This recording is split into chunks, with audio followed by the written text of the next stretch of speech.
Good evening all of you. आज हम लोग एक नए बिंदु पर चर्चा करेंगे जो मूल्यांकन से संबंधित है। शैक्षिक मूल्यांकन।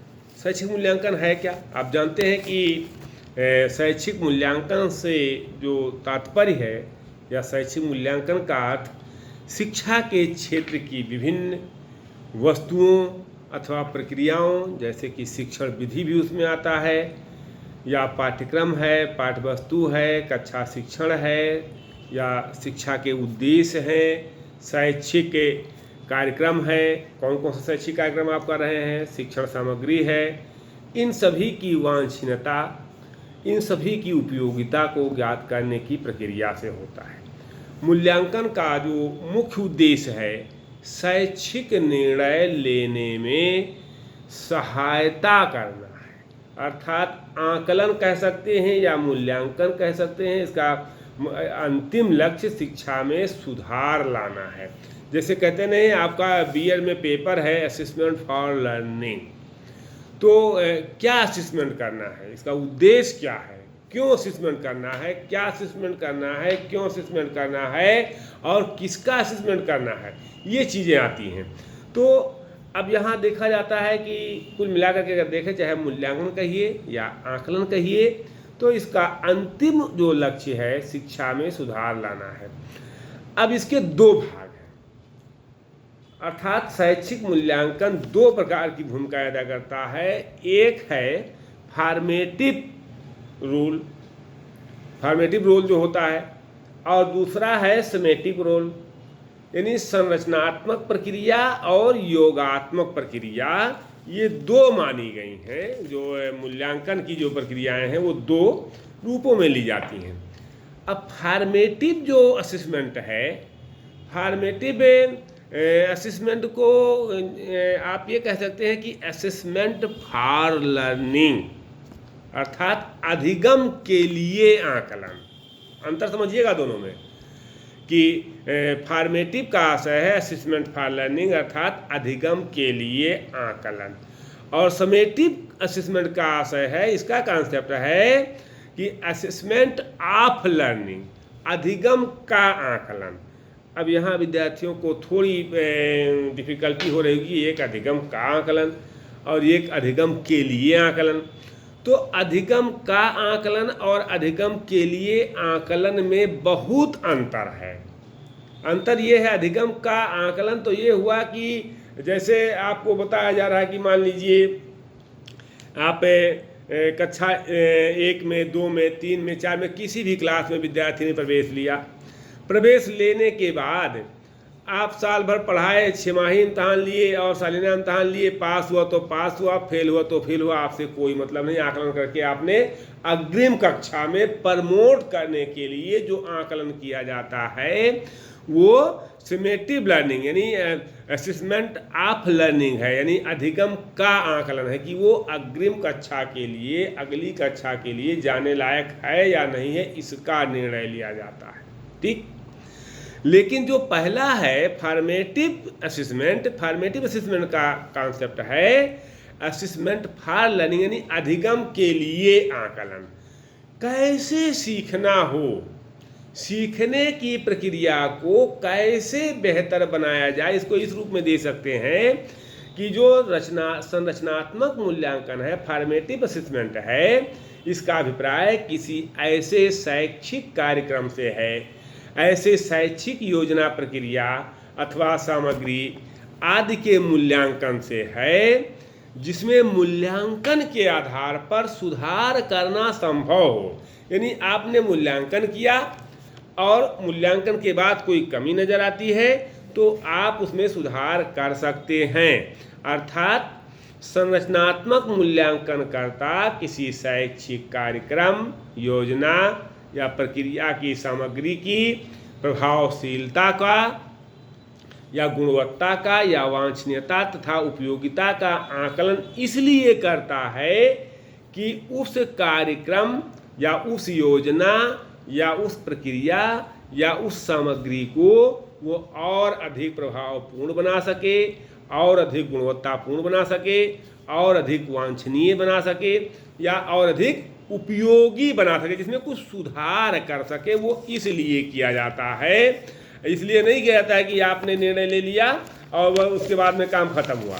तो उसमें आप क्या सुधार कर सकते हैं, इसका मूल्यांकन इसलिए किया जाता है, उपयोगी बनाया जा सके। तो इस प्रकार से यह स्पष्ट होता है कि संरचनात्मक मूल्यांकन में किसी निर्माणाधीन कार्यक्रम या योजना या प्रक्रिया या सामग्री को अंतिम रूप देने से पहले या अंतिम रूप देने से पूर्व उसके प्रारंभिक प्रारूप का मूल्यांकन किया जाता है। जैसे हम एक आपको एग्जाम्पल दे रहे हैं, आप मकान बनवा रहे हैं, अब मकान आपका बन रहा है, आप बीच बीच में देख नहीं रहे कहीं दीवार टेढ़ी हो गई, कहीं कुछ हो गया, और जब बन गया तो आप उसमें क्या सुधार करेंगे? सुधार करने का मतलब वो तुड़वाना।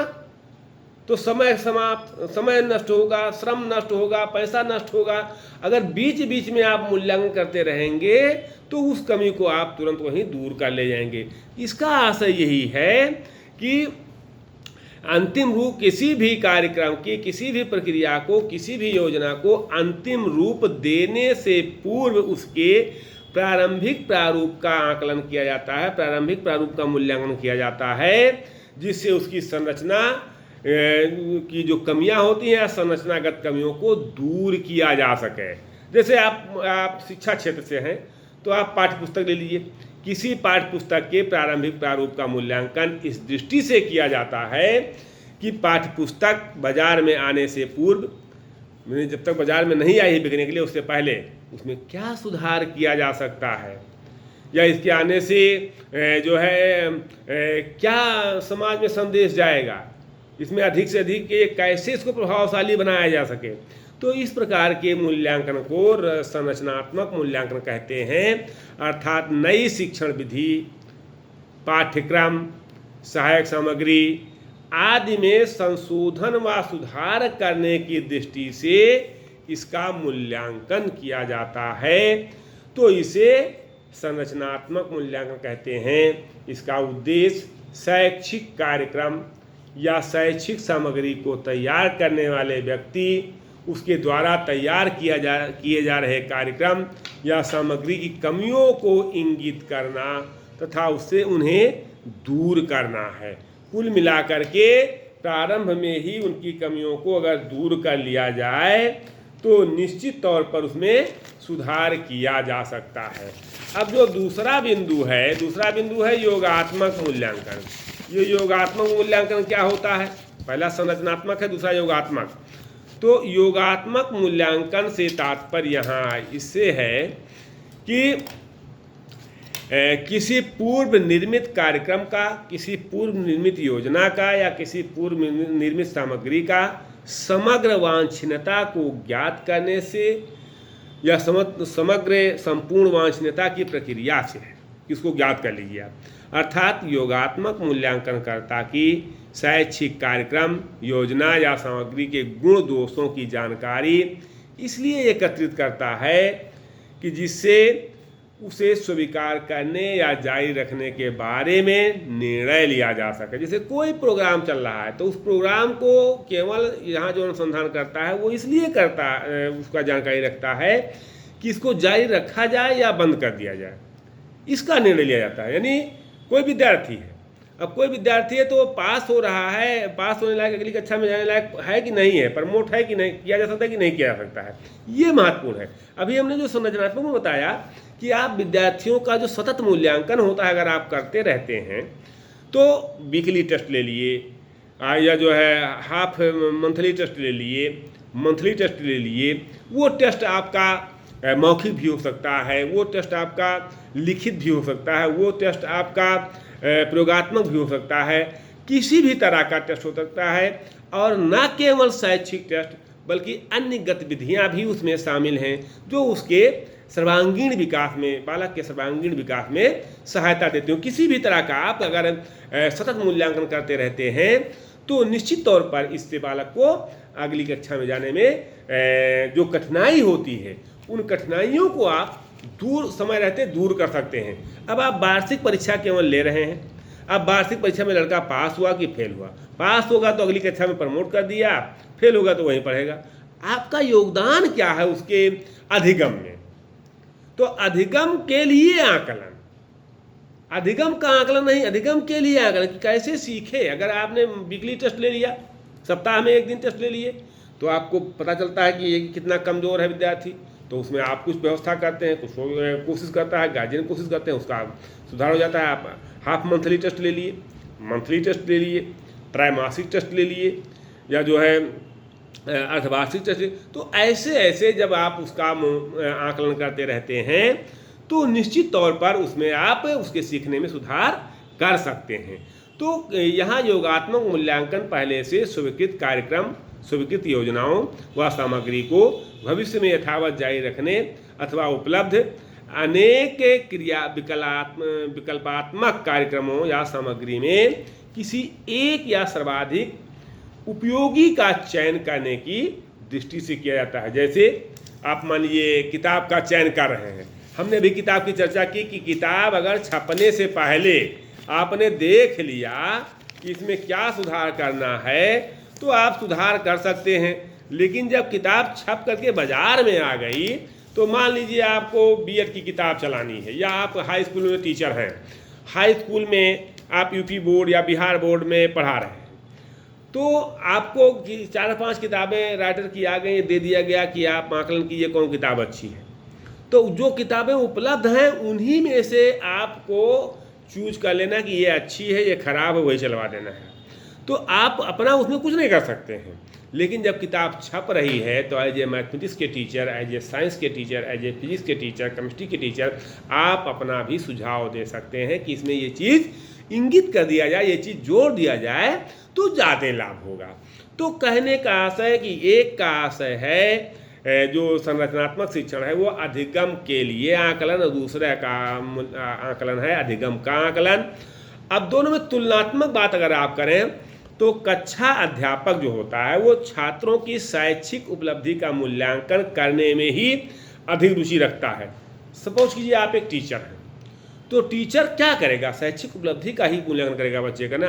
यानी जब कोई अध्यापक या अन्य कोई मूल्यांकनकर्ता पाठ्यक्रम की समाप्ति पर या शैक्षिक कार्यक्रम के अंत में या शिक्षा सत्र के समापन पर छात्रों की उपलब्धि का मूल्यांकन करता है, तो इस प्रकार के मूल्यांकन को योगात्मक मूल्यांकन कहते हैं। यानी अंतिम में मूल्यांकन हो तो योगात्मक कहा जाएगा, जिसको आप सुमेटिव असेसमेंट कहेंगे।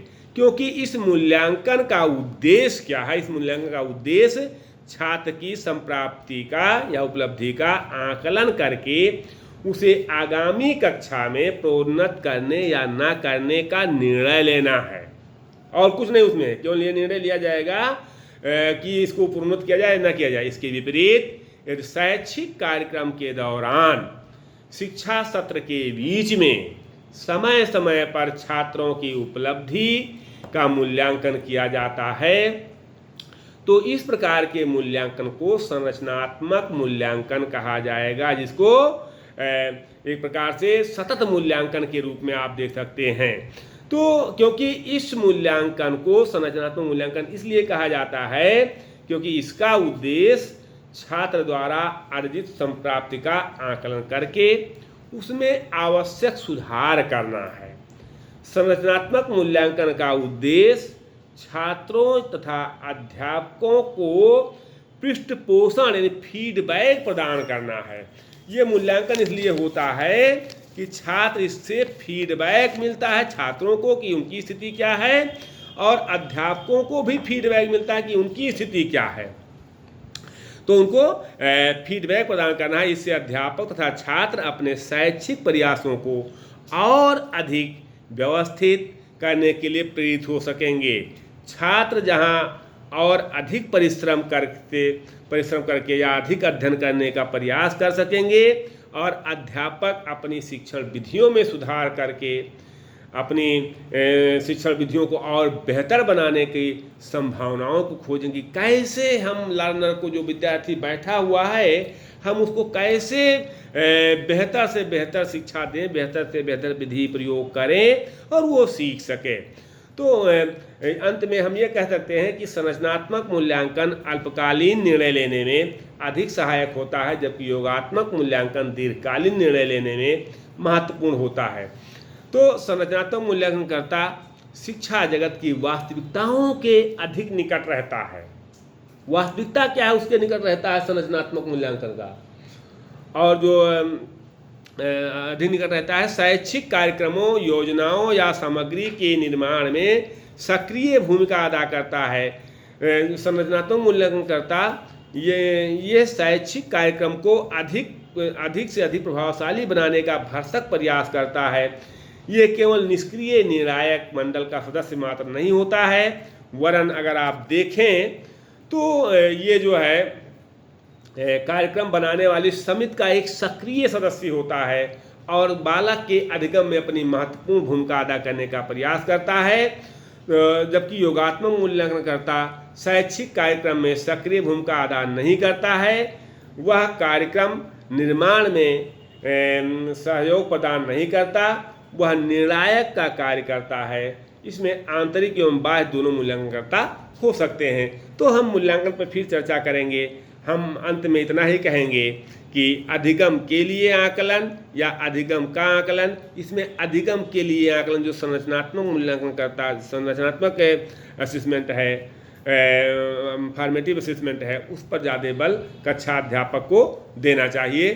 Thank you. मैं इन्हीं शब्दों के साथ अपनी वाणी को विराम देता हूँ। बहुत बहुत धन्यवाद आप लोगों को।